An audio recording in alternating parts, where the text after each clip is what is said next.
What's up? Getting back to it, another story time, I guess. Um, Sometimes you don't realize the personal stories that we have that other people might find interesting. So, I figured I got some stories to share. So I'm gonna try to use my platform to hopefully share some more that people might be interested in. And I realized after I dropped the last video, somebody asked me what led you onto the path of wanting to or being an actor. And this was somebody who was actually a former football coach of mine. So it's interesting how people, you know them at different stages of your life. So where you're at now may seem like to somebody else, where did that come from? But really, like when I look back at my life, even as a child, I always was an artist. That was always something that was a part of me. I was the type of kid that would do that liked to perform doing magic tricks, and during family gatherings I would do magic shows for the family. But I was also a great drawer. Like I look back at some of my drawings when I was like 6 years old, and I'm blown away that wow you could draw like that at that age. And so there was that natural artistic leaning in me as a child. And I also would impersonate our family. We got a lot of characters in my family, so I used to always get a kick out of impersonating different people in our family. So you know that draw to being an artist was always within me. But somewhere down the line, um, early on, I recognized my athletic prowess, and I started wrestling and playing football, and realized I was good at sports, and I love the tenacity, the preparation, everything that came with being an athlete. And I ascended in both of those sports. And I ended up becoming an All-American freestyle and Greco-Roman wrestler, and played football. So that eventually took over, I guess, as my identity. I saw myself as an athlete, and I think that sort of consumed a lot of my identity to the point where I kind of laid that artistic side of me forgotten or dormant for a while. And I didn't really see how I could have those two elements of myself to coexist, because you take on, like, when you take on that identity as an athlete, and you associate that with a certain kind of persona and tenacity and um, full throttle discipline kind of persona, where and you don't see where that can mix with also being expressive as an artist. At least I didn't see any examples of somebody who coexisted as both. So I naturally just gravitated to seeing myself as an athlete. But eventually that came to a screeching halt when, toward the end of high school, I was dealing with some medical issues that forced me to have to quit sports altogether. And being that was out of my control, it led me to start scrapping to find, what else am I good at? What can I do as a career now? But I took the necessary steps, went to undergrad, went and got a finance degree. I had no interest in doing finance, but my whole perspective up to that point was, what is something that I can do that I moderately enjoy and can make a good amount of money doing that, and how do I get to the next step? So for me, choosing a finance degree in undergrad was only for the means of, I knew I wanted to get an MBA. So what's the most difficult or challenging degree, or looks good on paper for an MBA application? So that was the only reason why I chose a finance degree. But nevertheless, I did get into grad school where I got an MBA, and it was actually a dual master's, an MBA and an MS in sport and entertainment management. And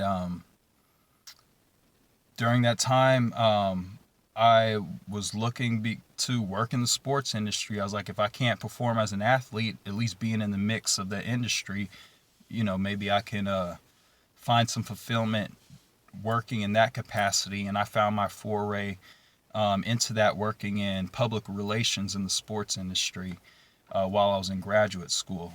And eventually I graduated. That job came to its duration, and then I started working as an independent contractor. And eventually that led to, at some point, a dry period. And in 2016, I think that voice of the artistic side of me started to creep in, and I started to say, what are some things that I like to do? And I remember going on Facebook and looking for casting calls. And I saw at the time there was some casting calls for the show Ballers on HBO that was filming in South Florida. So I applied to those, started doing some extra work, and I really enjoyed the environment being on set. And I was just soaking it all in, learning, seeing all that was going into it.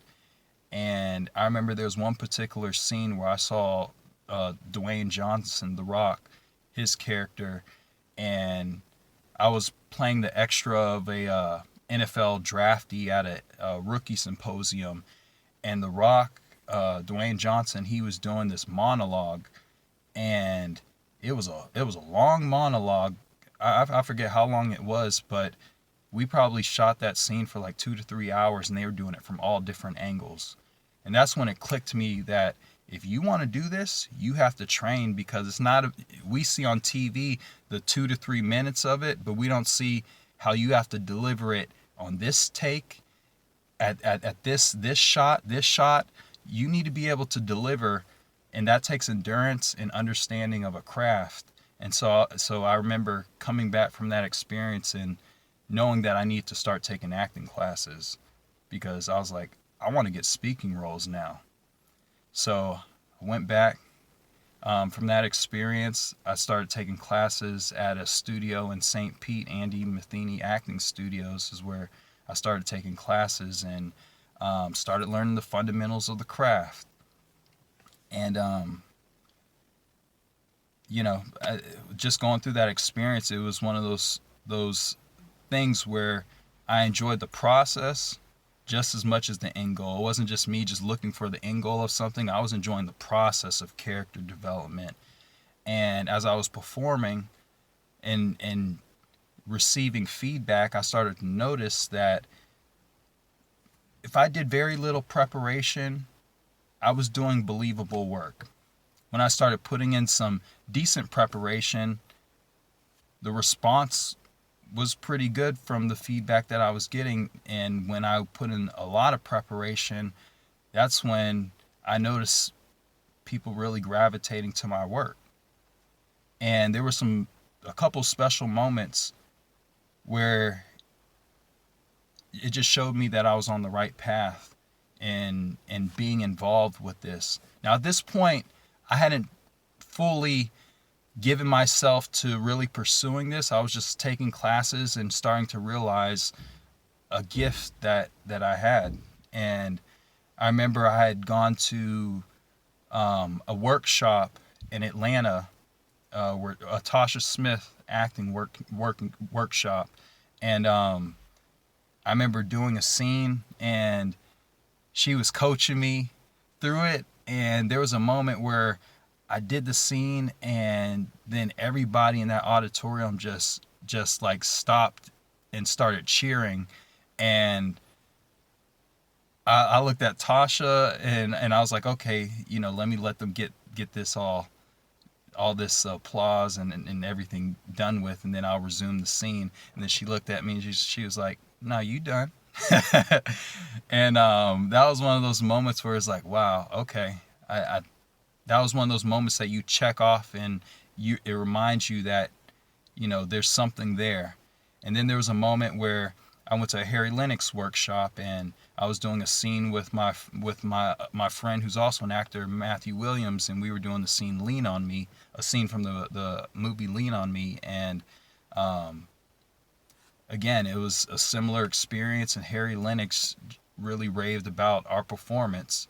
And so it was like you have these moments where, it shows you that, you're on the right path.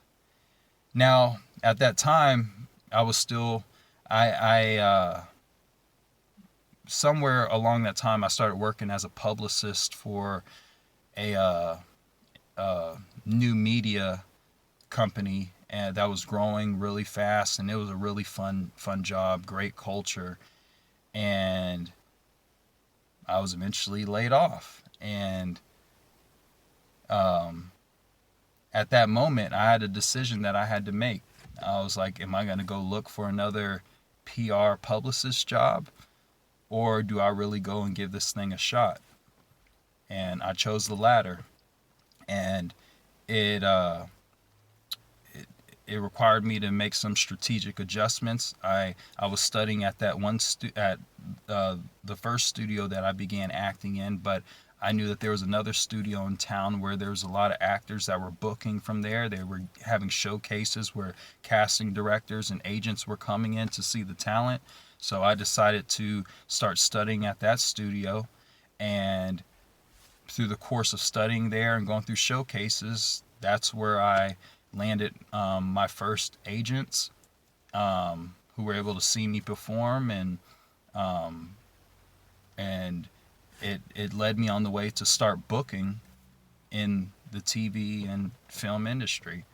And in my first booking, as I said in the previous video, was on season 7 of Chicago PD, the season finale episode. So that's what led me to this path. That's how you go from being an MBA publicist to a professional actor, and now I'm also producing as well. So you can say overall filmmaker. So that's what landed me on this path for those who were curious and interested to know how that journey came about. So yeah, if you guys have any suggestions, any other stories you're interested in along the journey, feel free to leave it in the comments. And I'm enjoying the engagement and sharing these moments. So, all right, y'all, have a blessed day.